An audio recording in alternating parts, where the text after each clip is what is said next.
Yay! Yun! So ngayon, ako nga pala si Choco at welcome to my channel.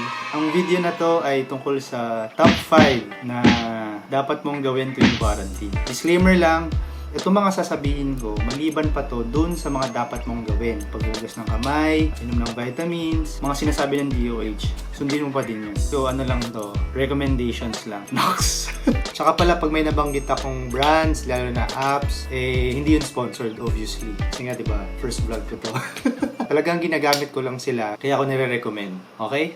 Dire-diretso na tayo! Number 5! Magabang ng mga nag-aaway sa Facebook. Yan. Yung syempre dahil nakakabagot, di ba? So, Facebook ka ng Facebook, ganyan. So, magugulat ka na lang, may nag-aaway na, nagdedebate na. Yan. Yan ang masarap panoorin. Tapos magkakapikunan sila, tapos magugulat ka na lang, nagkakamurahan na sila. Pero, huwag kang sasali, okay? Huwag kang magko-comment para hindi nila alam nagbabasa ka.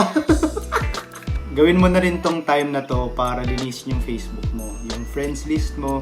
Kapag feeling mo may friend ka na laging toxic, negative, yan, i-unfollow mo na. Kasi hindi nakakatulong yan sa mental health mo. Number 4, okay, learning.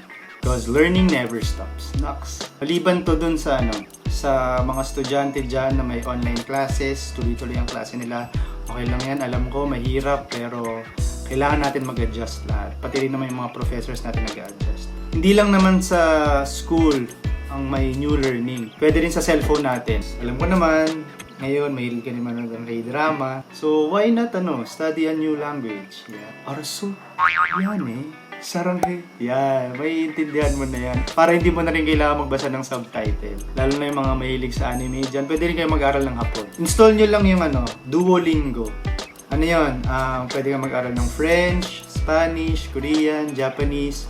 Pwede rin learn ng new hobby. Pwede ka mag-install ng Udemy. Kung may budget ka, yung masterclass. Yan yung mga apps na puro tutorial yan. Cooking, architecture, public speaking. Yung Udemy, pwede siyang free. Pwede ka rin magbayad. Yung masterclass naman, kailangan mo talaga magbayad. Kung may budget kayo, masterclass. Sila Gordon Ramsay, sila Anna Wintour. Mga mga social yung mga prof to. Number 3. Tatlo. Gumawa ng sariling schedule at magkaroon ng sistema sa bahay. Wala nang direction yung buhay mo. Hindi mo pagagawa ng schedule at ilalong. Tapos, kailangan nang magkaroon ng sistema sa bahay kasi katulad namin, pinauwi namin yung mga kasambahay namin. So kami lang talaga dito sa bahay. Kailangan mag-assign ng kung sino mag-grocery, kung sino maghugas ng pinggan, lilinis ng sasakyan. Tsaka maganda din yun kasi mas makokontrol nyo yung galaw ng tao. Kasi nga naman, di ba, ang pinaka-goal nitong quarantine is para makontrol yung galaw ng tao. So dapat, nagsisimula din yun sa bahay. Next. Number 2. Manood ng TV, lalo na ng balita. Hindi porket meron kang data, nag-Facebook ka, hindi ka na manonood ng balita. Huwag mong kakalimutan na dyan nagsisimula ang fake news sa social media. Share ka ng share. Mali naman ang sinishare mo, nag-cause ka ng panic. Yun, manood ka ng balita kasi yung mga news program na yan, ginagawa nila yung trabaho nila para hindi ka na mag-fact check. And top 1, maligo. Proper hygiene and exercise. Kasi yung mga Pilipino, yung mabasa nila nakuha yun. Ang ugali kasi nila, kapag hindi lumabas ng bahay, hindi na maliligo. Dati ugali ko yun ng bata ako Okay, hindi ganun yun. Lalo na ngayong lockdown, matagal tayo nasa bahay.